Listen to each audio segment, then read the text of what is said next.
Hello అండి, welcome to Sushma collections. ఇవాళ వీడియోలో ఒక బ్లౌజ్ స్లీవ్కి చిన్న ప్యాటర్న్ ఉండేది. ఒకప్పుడు ఇవన్నీ రన్ అయ్యేవి. కాకపోతే మళ్ళీ గ్యాప్ వచ్చిన తర్వాత ఒక 5 to 6 years మళ్ళీ రీసెంట్గా క్లయింట్స్ అడుగుతున్నారు. సో ఎవరైనా తెలియని వాళ్ళు ఉంటే వాళ్ళకి పనికొస్తుందని చెప్పి ఈ వీడియో చేస్తున్నానండి. చూడండి, ఇదేంటంటే బ్లౌజు బాడీ అంతా ప్లెయినే అడిగారు క్లయింట్. హ్యాండ్స్కి మాత్రం ఇలాగా ఈ స్టైల్లో అడిగారు. శారీ అంతా ఈ కలరు పట్టు శారీ అనమాట. పళ్ళు అండ్ బ్లౌజు ఈ కలర్లో వచ్చింది. అయితే ఈ స్టైల్లో అడిగారు. ఇది ఎలా చేయాలో ఒకసారి వీడియో చేసి చూపిస్తాను. ఒక హ్యాండ్ ఆల్రెడీ చేశానండి, ఇంకొక హ్యాండ్ చూపిస్తాను. జనరల్గా స్లీవ్ ఇలా కట్ చేస్తాం కదా,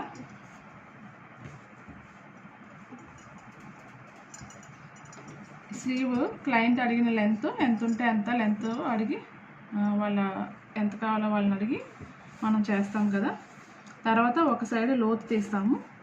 ఓకే, అలాగే ఈ క్లయింట్ది కూడా కొంచెం షార్ట్ లెంత్ అనమాట. ఈవిడికంటే అంటే కట్ చేసేసింది మళ్ళీ మీకు చూపించి నాకు అవదని చెప్పి వేరే లైనింగ్ పెట్టి మీకు చూపిస్తున్నాను. అయితే ఇప్పుడు మనం మీకు చూపించిన ప్యాటర్ను మనం చెయ్యాలి అంటే ఏమవుతుందంటే, ఈ పార్ట్ ఉంది కదా, ఈ పార్ట్ ఇక్కడ నుంచి ఇలాగా ఇందులో మనం అలాంటి చిన్న చిన్న రిబ్బన్స్ అటాచ్ చేయాల్సి ఉంటుంది అనమాట. అప్పుడు ఏం చేయాలంటే ఈ స్లీవ్ని డైరెక్ట్గా ఈ సెంటర్లో ఇలా కట్ చేసేసి అటాచ్ చేసి మళ్ళీ రిబ్బన్స్ పెడితే స్లీవ్ విడ్త్ ఎక్కువైపోతుంది. అందుకని ఏం చేయాలంటే ఇక్కడ నుంచి జస్ట్ 3/4 ఇంచ్, ఇక్కడ నుంచి 3/4 ఇంచు ఇలాగా పై వరకు ఒక స్కేల్ పెట్టుకుని ఇలాగా లైన్ డ్రా చేసి ఈ ఎక్స్ట్రా బిట్ని కట్ చేసేసాను అనమాట. ఈ బిట్ని కట్ చేసేస్తే మనకు ఉండేది ఇక్కడ నుంచి ఇదే కదా ఉంటుంది, లోతు ఉన్న పార్ట్ ఉంటుంది, నెక్స్ట్ యాక్చువల్ స్లీవ్ కూడా ఉంటుంది. ఆ పార్ట్కి ఫర్ ఎగ్జాంపుల్ ఇప్పుడు దీనికి తీసేసిన పార్ట్ ఇలాగ ఫోల్డ్ చేసేస్తున్నాను. ఫోల్డ్ చేసేస్తే మీకు ఒక రఫ్గా ఐడియా ఉంటుందని చెప్పి, ఎందుకంటే ఇది వేరే వాళ్ళ బ్లౌజ్ కదా, కట్ చేసేస్తే మళ్ళీ మనకి ఇది పాడవుతుంది, ఎందుకు పనిచేయదు. సో దీన్ని కట్ చేసేస్తే లోపలికి ఫోల్డ్ అయితే మనకి దీని లుక్ ఎలా ఉంది అలాగా మనకి ఈ పీసులు మధ్యలో తీయగా రెడీ అవుతాయి. వాటికి ఏం చేస్తామంటే పైపింగ్ ఈ ఎడ్జ్ పైపింగ్లు వేసుకొని ఫినిష్ చేసుకుంటాం. ఓకే, ఇలాగా ఈ మధ్యలో రెండిట్లకి మధ్యలో ఎంత గ్యాప్ అయితే కనిపిస్తుందో ఆ గ్యాప్ని మనం ఇలాంటి రిబ్బన్స్ తోటి ఫిల్ చేయాలన్నమాట. ఫిల్ చేస్తే మనకు ఆటోమేటిక్గా మళ్ళీ ఆ మోడల్ వచ్చేస్తుంది. దీనికి సింపుల్ టెక్నిక్స్ ఉన్నాయి, అవి ఎలా చేయాలో చూపిస్తాను. ఎవరికైనా అవసరం ఉంటే వీడియో స్కిప్ చేయకుండా పూర్తిగా చూడండి. సో ఇలా హ్యాండ్స్ అయితే రెడీ చేసుకుంటాము, లెఫ్ట్ అండ్ రైట్. అంటే నా ఉద్దేశం ఈ లోతున్న పార్టు యాక్చువల్ పార్టు రెండు కూడా ఈ ఎడ్జెస్ రెండు కూడా ఫినిష్ చేసి పెట్టుకుంటాం పైపింగ్ వేసుకుని. ప్రస్తుతానికి దీన్ని పక్కన పెడతాము. ఇప్పుడు ఈ స్లీవ్ లెంత్ ఒకసారి ఎంతో మీకు చూపిస్తున్నాను. మనకి రెడీ అయిన తర్వాత దీంట్లోది ఒక 1/2 ఇంచ్ తగ్గేలాగా రావాలన్నమాట. ఇది 9 3/4. ఓకే, దీన్ని ఇలా పక్కన పెడుతున్నాను. ఒక వైట్ పేపరు, ఏదైనా పేపర్, న్యూస్ పేపర్ అయినా ఏదైనా తీసుకోవచ్చు. కాకపోతే వీడియోలో కొంచెం నీట్గా కనిపిస్తుంది అని చెప్పేసి ఇలాగ నేను రూల్ పేపర్ తీసుకున్నాను. ఈ పేపర్కి స్కేల్ తోటి ఇలాగా ఈ లైన్స్ క్లియర్గా కనిపిస్తున్నాయా, ఈ లైన్కి మధ్యలో 2 ఇంచెస్ గ్యాప్ ఉండేలాగా చూసుకుని ఇటువైపు ఒక లైను ఇటువైపు ఒక లైను కొట్టాను అనమాట. కొట్టేసి ఇప్పుడు మనం స్లీవ్ లెంత్ కావాల్సిన స్లీవ్ లెంత్ 9 ఇంచెస్ కదండి. సో ఇక్కడ నుంచి ఇక్కడికి 9 ఇంచెస్ దగ్గర మార్క్ చేసుకున్నాను. సో ఇప్పుడు మనం ఇక్కడ నుంచి రిబ్బన్స్ పెట్టడం స్టార్ట్ చేయాలి. ఇలా పెట్టి ఇవి ఎనీ కాటన్ సిల్క్ మెటీరియల్ ఏదైనా కొంచెం శారీలో మ్యాచింగ్ ఉన్న ఫ్యాబ్రిక్, అంటే లైనింగ్ కాటన్ ఉంటుంది చూడండి, అలాంటి ఫ్యాబ్రిక్ కాకుండా కొంచెం లిటిల్ బిట్ షైనింగ్ వచ్చి ఫ్యాబ్రిక్ ఏదైనా తీసుకుని దాన్ని నాకు తెలిసి ఇది చాలామందికి చేయడం వచ్చనే అనుకుంటున్నాను. మనకు కావాల్సిన పొడుగు స్ట్రిప్లా కట్ చేసుకుని ఒక జాయిన్ చేసుకుని ఐరన్ చేసుకుని తిరిగేస్తాం అనమాట. తిరిగేసిన తర్వాత ఇంకొకసారి ఐరన్ చేసుకుంటే నీట్గా వచ్చేస్తుంది. ఇలా కుట్టు ఉన్న పోర్షన్ని లోపలికి పెట్టేసుకోవాలి. ఇటువైపు నీట్గా ఉంది కదా, ఇది మనకి మన వైపు కనిపించేలాగా పెట్టుకుంటాం. ఓకేనండి. అలాగే స్ట్రిప్స్ అన్ని ఇలాగా రెడీ చేసి పెట్టుకుంటాం మొత్తం అన్నీ. చూడండి, ఇలా కుట్టు ఉన్న పార్ట్ అంతా కూడా లోపలికి వెళ్ళిపోవాలి. నీట్గా ఉన్న పార్ట్ పైకి కనిపించేలాగా అడ్జస్ట్ చేసుకుంటాం. ఓకేనండి. ఇవన్నీ సమానంగా ఒకేలా ఉండాలి. ఇవి టోటల్ 8 స్ట్రిప్స్ పడతాయి అన్నమాట అవుటర్ స్లీవ్ లెంత్కి. సో నేను అవన్నీ రెడీ చేసి పెట్టుకున్నాను. ఇప్పుడు ఇలాగా మనకు కావాల్సిన 2 ఇంచెస్ గ్యాప్లో పెన్సిల్ లైన్స్ ఉన్నాయి కదా, ఈ లైన్స్కి ఇటువైపు ఎక్స్ట్రా కొంచెం ఇటువైపు ఎక్స్ట్రా కొంచెం ఉండేలాగా ఖచ్చితంగా చూసుకోవాలి. సేమ్ దీనంతే పెట్టామనుకోండి, మనకు జాకెట్ వేసుకున్న తర్వాత బాడీ స్ట్రెచ్లో ఏమవుతుందంటే కరెక్ట్గా మనం ఇంతే తీసుకుంటే ఈ ఫ్యాబ్రిక్ ఊడి బయటకు వచ్చేస్తుంది, మళ్ళీ రిపేర్కి వస్తుంది బ్లౌజు. సో దానికంటే బెటర్ ఏంటంటే ఎప్పుడు మనకు కావాల్సిన దానికంటే ఇటు ఎప్పుడు ఎక్స్ట్రా ఉంచాలి.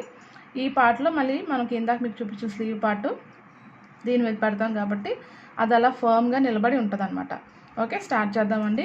ఈ లైన్ ఉంది కదా, ఇప్పుడు చూపించిన లైను, దాని మీద కుట్టుకుంటూ వెళ్ళాలి. ఈ పేపర్ సపోర్ట్ ఉండడం వల్ల పర్ఫెక్ట్గా వస్తాయి అన్నమాట ఇలాంటి ప్యాటర్న్స్. ఇలా ఈ స్ట్రిప్కి మధ్యలో జస్ట్ ఒక 1/4 ఇంచు గ్యాప్ ఉంచుకొని సెకండ్ స్ట్రిప్ మళ్ళీ పెడతాం. అలాగా స్ట్రిప్స్ అని ఆ రకంగానే ప్లాన్ చేసుకున్నాను నేను.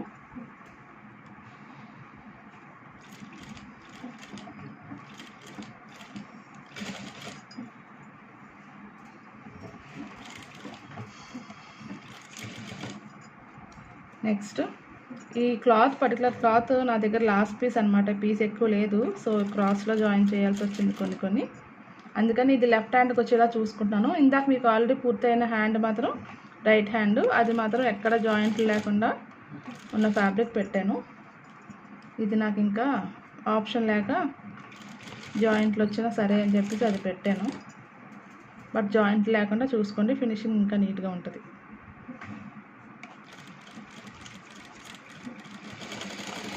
ఓకే, ఇటువైపు ఒక లైన్ కుట్టాం కదా, సేమ్ అలాగే మళ్ళీ ఇటువైపు కూడా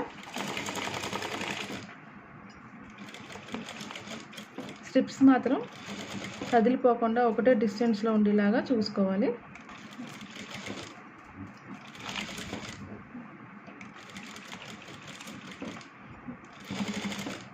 మనకి ఆల్రెడీ అంతకుముందు కింద పెన్సిల్తో లైన్ డ్రా చేసాం కదా, అది మనకి హెల్ప్ చేస్తుంది అనమాట. మనం వేసే కుట్టు కూడా చాలా స్ట్రైట్గా రావడం కోసము.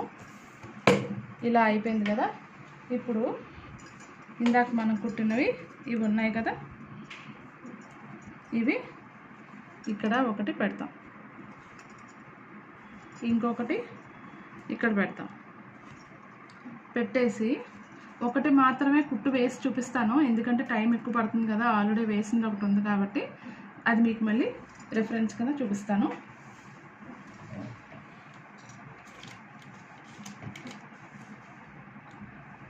టైం కాస్త పర్వాలేదు అనుకున్నా. ఎన్ని నిమిషాలు అయింది? 8 మినిట్స్ అయిపోయిందా? ఓకే. చూడండి, మనం ఆల్రెడీ వేసిన కుట్టు ఉంది కదా, దాని మీద ఈ ఎడ్జ్లో కుట్టు వేసుకుంటాము. మళ్ళీ ఒక 1/4 ఇంచ్ గ్యాప్లో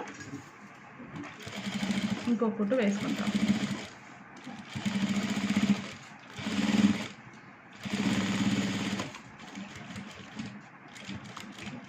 ఈ పేపర్ని మళ్ళీ మనం చింపేసుకోవచ్చు, ఇబ్బంది ఏమి ఉండదు. జస్ట్ అది స్టిచ్ అయ్యేదాకా మనకి గైడెన్స్ కోసం పేపర్ మనం హెల్ప్ తీసుకుంటాము. ఇది కూడా పెట్టి చూపించి పేపర్ చింపేస్తాను.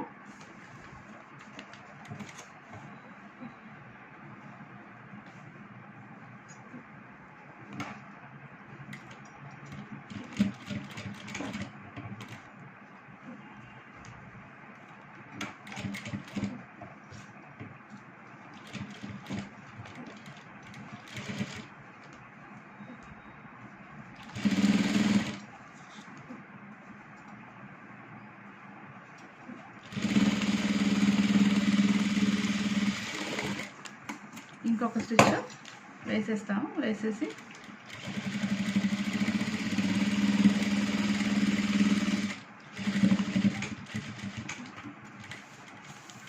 ఇప్పుడు ఈ దారాలనే నేను తర్వాత కట్ చేసుకుంటాను నీట్గా. అయితే ఈ పేపర్ ఉంటుంది కదా, దీన్ని ఇలాగ చింపేస్తే నీట్గా వచ్చేస్తుంది అన్నమాట. మర్చిపోలేదు, అదొకటి చెప్పాలి కదా. ఇంకొకటి ఏంటంటే మనకి ఈ మధ్యలో అంటే స్టిచ్చింగ్ పార్ట్ అయిపోయిన తర్వాత చేతి పని చేసేటప్పుడు ఈ ఫ్యాబ్రిక్ని ఇలా మధ్యలో బటర్ఫ్లై లాగా ఫోల్డ్ చేసి ఒక కుట్టు వేసి, అంటే కుట్టు అంటే చేతి కుట్టు అనమాట, అలా వేసి మధ్యలో ఏదైనా బీడ్ లాంటిది ఏదైనా డెకరేషన్ పెట్టుకోవచ్చు. అది పెట్టుకోవడానికి కూడా మనకి రిఫరెన్స్ ఏంటంటే అంటే ఈ వేసేవి కూడా చేతి పని చేసేటప్పుడు ఒక్కొక్కసారి ఈ సెంటర్ మిస్ అవుతూ ఉంటుంది. ఇవన్నీ కూడా ఈక్వల్గా రావాలి, ఒకటే లైన్లో రావాలనుకుంటే మనకి ఈ స్కేల్ తోటి ఈ సెంటర్ చూసుకొని అన్నిటికీ ఒక చిన్న మార్క్ చేసుకుంటాము. ఆ మార్క్ మీద ఇప్పుడు మనం మిషన్ కుట్టు వేసేయాలి.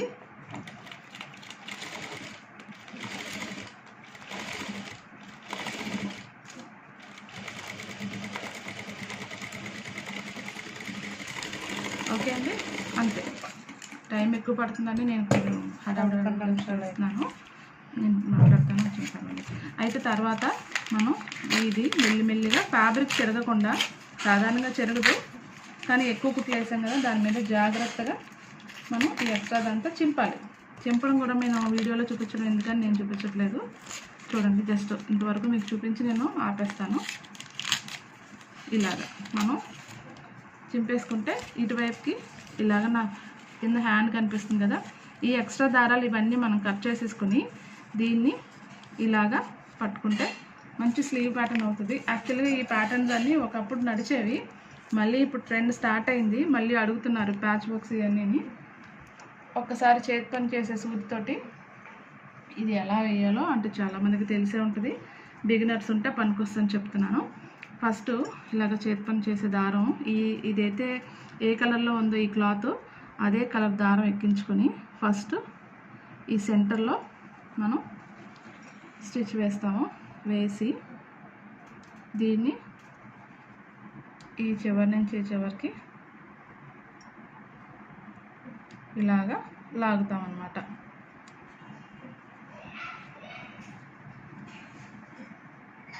ఇలాగా ఇలా లాగి ఒక్కసారి కుట్టు, నేను జస్ట్ రఫ్గా మాత్రం వేస్తున్నాను, తర్వాత హెల్పర్స్ ఇంకా నీట్గా వేస్తారు, కానీ వీడియోలో ఒక ఐడియా రావాలి కదా అని చూపిస్తున్నాను నీట్గాని. ఇలాగనమాట.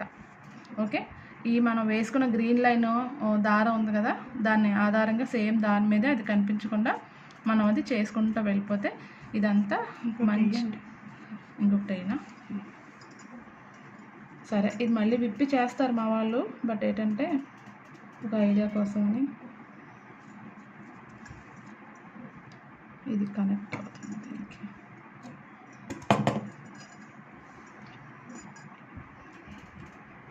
చూడండి, ఇలా ఫస్ట్ సెంటర్లో చిన్న నాట్ తీసుకుంటాము, తర్వాత దీంట్లోంచి ఇక్కడికి ఇలా పెడతాము, పెట్టి గట్టిగా లాగుతాము. ఇలాగా లాగేసరికి మనకి దగ్గరకు ముడుచుకుంటుంది కదా, ముడుచుకున్నప్పుడు మనం ఇలా పైనుంచి కిందకి మనం ఈ ఫ్యాబ్రిక్ని ఈ దారంతో చుట్టేయాలన్నమాట. అంతే, ఏం కాదు, జస్ట్ నార్మల్గా ఇలా చుట్టేయడమే అంతే. ఇలా దగ్గరికి లాగేస్తే అదొక షేప్ వచ్చేస్తుంది. తర్వాత ఎక్స్ట్రా ఉన్న దారాలు ఇవన్నీ కూడా మనం నీట్గా ట్రిమ్ చేసుకుంటే ఇదొక షేప్. ఇలా లైన్గా వేసుకుంటూ వెళ్తే మంచి ప్యాటర్న్ అన్నమాట. ఓకేనండి, thank you so much for watching.